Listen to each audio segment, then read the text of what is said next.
Alright, I am going to take the bike out for a quick ride. Not the electric bike this time. I'm just going to take the... Oh, almost dropped my camera there. I'm just going to take the regular bike out. It's a bit of a cold day today, so hopefully I'll be fine. Anyways, I've got the X5 strapped onto the chest mount here, as you can see, and I've got the Ace Pro 2 strapped on the side here. So let's see if we get some good footage. I don't want to mount this on the bike, just because I'm riding this bike right here. So anyways, talk to you soon. Just a quick ride around the neighborhood.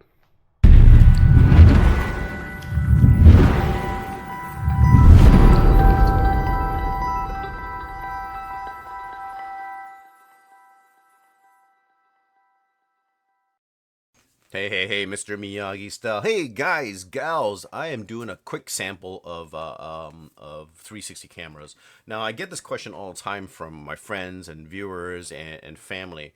And every time when I'm in a function or family, I pull out my 360 camera, everybody's like, what the heck is that thing, right? So I kind of explain in layman terms on what that means. And there's still a lot of people who are not familiar with what 360 cameras are and what they can do and the advantage of a 360 camera.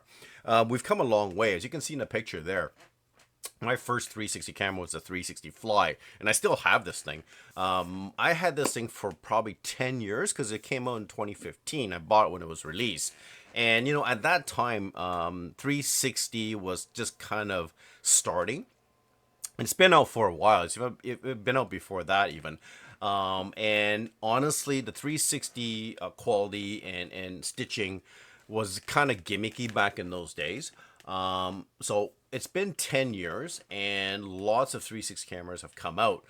We went from the Fly to I think the Samsung Gear, and then the Insta360 released their X camera, the very first X camera, and then the you saw in the One RS there, which is I have the Twin Edition, which comes with a 360 camera, and that was actually where set me off looking a little bit deeper into 360, because the RS did a really good job. Still has some issues with the stitching; it just wasn't perfect.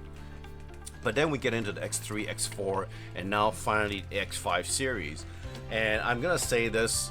And I'm going to be very honest, I've been playing with the X5, and as you can see on the video here, the stitching is almost perfect. You can barely even find it or notice where it was stitched.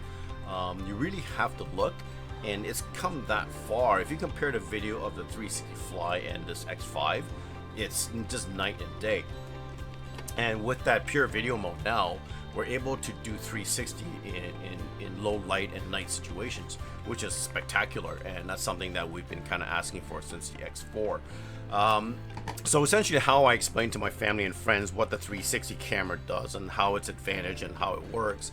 Imagine an action camera as your head and eyes, okay?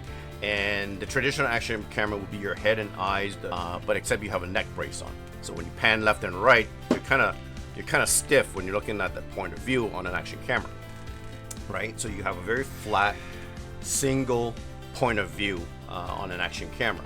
Okay, so now we move one step up. We look at the gimbal camera, like the Pocket 3. Essentially the same imaginary thing. So imagine your head, your eyes, but now you take that neck brace away, so now you can rotate your head back and forth, right? So that's essentially what a gimbal camera does.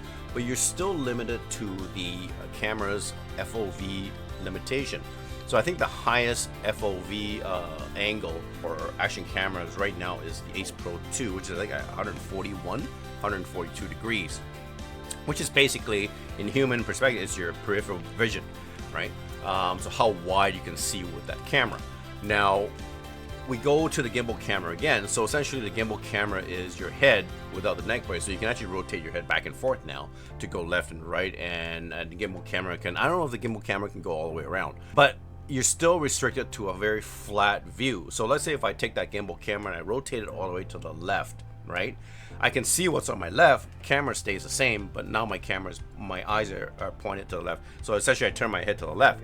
But the problem with that is that I'm still a flat view. Meaning that when I'm looking to the left, I'm missing everything behind me, and I'm missing everything on the sides of me. Okay, so that's the limitation of a regular traditional gimbal camera or an action camera. Where does the 360 come in? Imagine a 360 camera as your head, okay? Then you have your eyes, but then you also have eyes in the back of your head and the side of your head, okay? Kind of like my mother. My mother had eyes in the back of her head. She could always see what she was doing without even looking at me. But essentially, that's what it is. Now I have a head that I can see forward, left, right, and behind me. Okay, and the advantage of this is that if you're taking a video, and this is the purpose of this sample right here, is comparing a static POV camera to a 360 camera. And you'll notice that the static camera, which is the one that has the stats on it, shot by the Ace Pro 2, that I only have one view. Unless I move the camera around, that's pretty much it, right? So if you look at the camera right now, it's pointing at the forward, and my X5 is also pointing the same forward area. But look at how many ways I can change the point of view on my X5, right?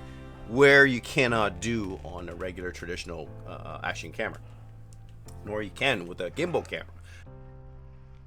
All right, switch it over. And the big advantage of this is that when I'm shooting a 360 degree camera, I'm covering 180 and 180 because it's running two cameras essentially and stitching the 180s together to get you to 360. Don't forget that not only is it horizontal, right, that 360, it's also vertical, which is another limitation of action cameras, because your action camera is also limited vertically as well as horizontally. You don't have this limitation with a 360 camera. Now, granted that this is not the best sample, and I'll do another one. The reason why I did this was because I meant to have this X5 mounted on my helmet. I actually have a helmet mount, but it broke, so I gotta fix that. So I had it mounted on my chest. I'm actually covering half of that camera's viewpoint, so I'm not actually getting the full spectrum of the 360 degree feature, because I can't frame what's on my chest. You can see it. There's areas where I pan and you see my chest, but I can actually zoom out and you see me kind of petting with these super long spider arms.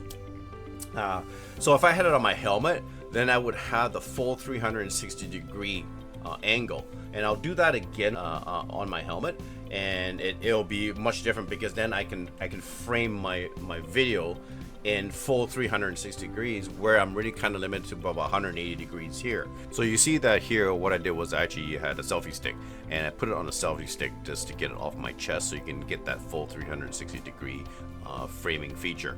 Like you can pan, I had it down my bike, and it went all over the place, and you can literally pan back, forward, side, top, bottom, up. It's crazy what 360 can do, how versatile it is with this kind of camera.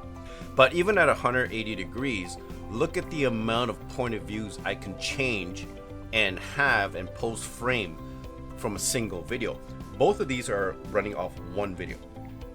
And the Ace Pro 2, it's the same static flat video throughout the whole sample. Whereas if you look at the X5, I've managed to, and I did it quite a bit, it's kind of probably giving you a headache. You can fast forward this if you want, but if you look at the X5, I've managed to be able to switch it to a whole bunch of different point of views or viewpoints. And I actually switch it to the exact same viewpoint as the Ace Pro 2 in terms of like a traditional action camera. And you can see it's just as crystal clear as the Action 2 is. That said, do we still need to use a single lens mode? No, because you don't really need it unless you want to go with the instant frame, where you don't want to do any post, edit, and export. And that's understandable, because for a 360 camera, you have to understand the workflow is a lot higher, because you are actually going back and going through your video and finding the best view, and then framing that view, and then you're exporting that view. Of course, it's going to take more workflow. That's a no-brainer. That's been since day one. A lot of people are complaining about that, which is kind of silly, because there's a lot of people complaining that, you know, this is not a 10-bit camera, that you can't do color grading. Well, it takes a lot longer to do color grading, and you need the required hardware and software to do it, but we can't seem to have time to post frame and export, which takes a lot less time. In my opinion, you know, I do it all the time, right? So it's kind of hypocritical for those people to say that, right?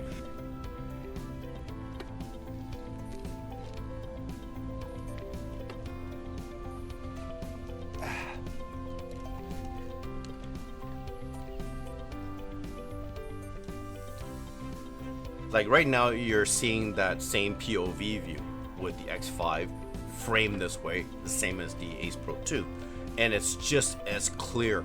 And the X5's quality is it's actually quite stunning with the larger sensor. That said, if there's any questions, guys, just let me know. If you're not sure about 360 and that kind of thing, and I get it, guys, there is a higher workflow with 360, but the rewards are 10 times better in my opinion. And I'm thinking that because we're closing that gap from gimmick to professional video, I'm gonna start seeing this as probably the best way to shoot action videos from here on in. The only thing that a lot of people are saying, well, is it going to take over my Ace Pro 2 or my DJI Action 5 or GoPro, whatever? I don't think so yet. The reason why is because there's still the size factor of the camera. Let's be honest, the X5, X4, X3, they're all big. They still have that very fragile 2 lens now that the X5 is self-repairable, but it still has those 2 extruded lenses that are very easy to scratch and can break very easy if you drop it. And also the weight factor. For me, no, I think it's a good complement to my action camera. I don't think it's gonna take over my camera until they change the size of this, like the X7 maybe, that may be almost the same size of an Ace Pro 2. You're still gonna have dual lens and it's still gonna protrude. It has to because of that spherical lens, right? I don't think you can hide that lens within the camera itself. It has to extrude out. Who knows? You never know with technology, right? That can change in 5 years, right? But anyways, just to explain a little bit about 360 cameras. I love it. I think this is my go-to camera from now on, and I will still use my action camera, my traditional action camera, for diving, scuba diving. I'll use this one as well, but it's just a smaller format. It's just easy for me to turn on. Again, like everybody says, there's a less workflow.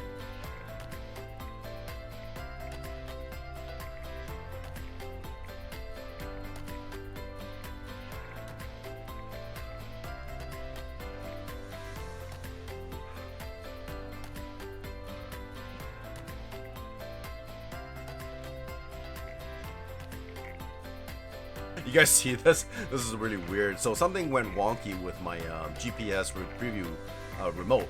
All of a sudden, my kilometers went from, I think, 2.8 kilometers to 4,000 kilometers. So I rode quite a bit that day.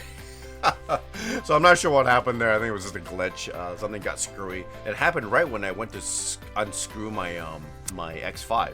And the GPS preview remote was actually connected to my Ace Pro 2.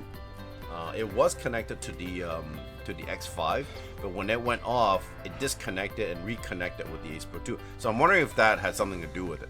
But anyways, it didn't happen again. It was just that glitch. It's all of a sudden it just went up from 2.7 kilometers to 4,000 kilometers. So that was really weird. But yeah, guys, the point of the sample is comparing traditional action camera video and also a 360 video, and you can see how many viewpoints that I changed throughout this 15-minute sample riding, and the way I change, I can go front, back, top view, I can go funny view, I can go like weird view where my arms are really fat and stuff like that. You know, it's the only camera that makes me laugh and makes me go, wow, that's actually quite cool, and this looks professional, all at the same time and in one video itself. It's just a fun camera to use, and it's priceless to be able to have this kind of freedom and frame your video however you like and whichever direction you want. And that's the point of a 360 video, is having that versatility to post frame, even find things that you may have missed throughout that whole recording.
But yeah, that's it. The ending is going to be I had to throw my drone in there, so I had my Hover Air X1 Pro, and I was clocking almost 28 kilometers, and that thing just flew, and it's a trooper.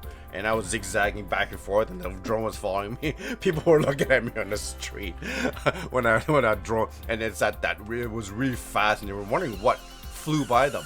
And you'll see on the sample, as I go by these cars, there were these kids that were getting in a car. The one girl kind of said hi, and then she looked back, because I looked back, and I didn't catch it in the video. I looked back at her, and she actually looked back. She go, "Whoa, what was that sound?" Because all you hear was this drone propeller noise go by real quick. It was going like about 25 kilometers right past them, but it was kind of funny. And that drone followed me, not an issue. Tracking on my bike. Hope you enjoyed the video. Hope you took something out of this. Hope you learned. If you have any questions about 360 cameras, workflow, stitching, that kind of stuff, just drop me a comment below, and I'll try to answer it as much as I can. But hey, wait for my next video. I have my Far East journal coming up, the part 2 of Koh Lanta. So stay tuned for that. Have a good one. Ciao.